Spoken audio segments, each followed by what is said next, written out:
বিভেদ দ্বন্দ্ব শেষ করবেন এবং আমি আমার দলের নেতা কর্মীদের বলবো, সাধারণ নেতা কর্মীরা এই নিরসন যদি বিএনপির নেতারা করতে ব্যর্থ হয়, আপনারা কর্মীরা ঐক্যবদ্ধ ভাবে এই নেতাদেরকে বাধ্য করতে পারবেন না?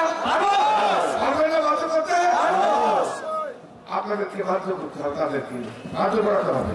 প্রিয় ভাইরা আমার, আপনারা যা কয়েকদিন যাবত দেখছেন দেশে একটা অস্থিরতা, পার্শ্ববর্তী রাষ্ট্র ভারত, আমি মনে করি ভারত কূটনৈতিক ভাবে দেউলিয়া হয়ে গিয়েছে।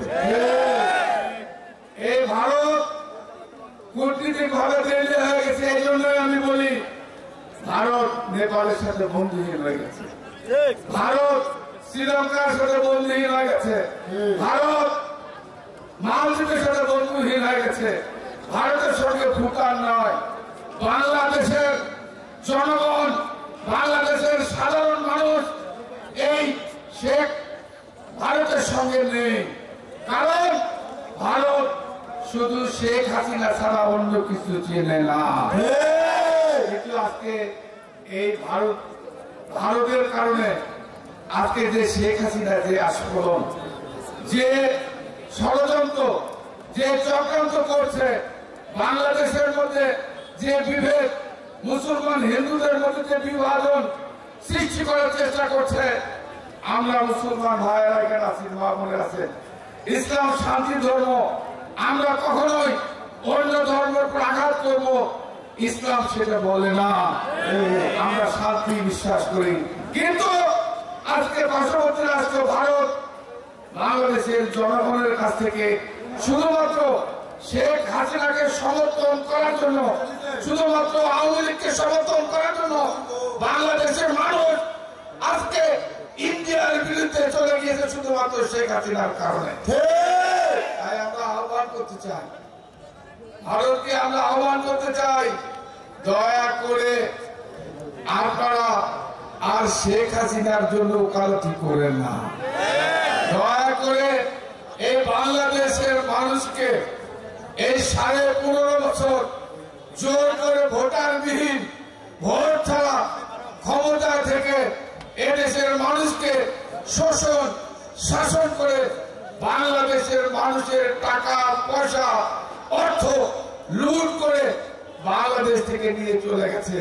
তাই আমরা বলতে চাই, ইন্ডিয়া আপনারা দয়া করে শেখ হাসিনা আওয়ামী লীগের পক্ষ ত্যাগ করে বাংলাদেশের জনগণের পক্ষে আসেন, তবেই আপনারা আগামী দিনে এগিয়ে যেতে পারবেন। কারণ সারা পৃথিবী থেকে আপনারা বন্ধুহীন হয়ে গেছে শুধুমাত্র তাদের মাদকপল্লির জন্য, দাদাগিরি করার জন্য। আপনারা আমাদের বন্ধু হতে পারেন, আপনারা আমাদের কবু নয়। আপনাদের আচরণ, আপনাদের যে আচরণ আপনারা দেখান, আপনারা দাদাগিরি করতে চান। এই দাদাগিরি বাংলাদেশের 18 কোটি মানুষ পাকিস্তানের কাছে মাথা নত করে নাই, বাংলাদেশের মুসলমান, বাংলাদেশের জনগণ ইন্ডিয়ার কাছে যতক্ষণ পর্যন্ত বাংলাদেশের জনগণ, আমাদের নেতা শহীদ জিয়াউর রহমান, আমাদের নেতা তারেক রহমান, তার পরিবার বাংলাদেশের স্বাধীনতা, বাংলাদেশের সার্বভৌমত্ব, বাংলাদেশের গণতন্ত্র রক্ষার জন্য এদেশের মানুষের 18 কোটি মানুষের সাথে আছে। তাই আমরা আবারও বলতে চাই, যদি কোনো চক্রান্ত, কোনো ষড়যন্ত্র করা হয়, বাংলাদেশের 18 কোটি মানুষ মেনে নেবে না, মেনে নেবে না। ঠিক ভাইরা আমার, তাই আপনাদের কাছে আমার অনুরোধ,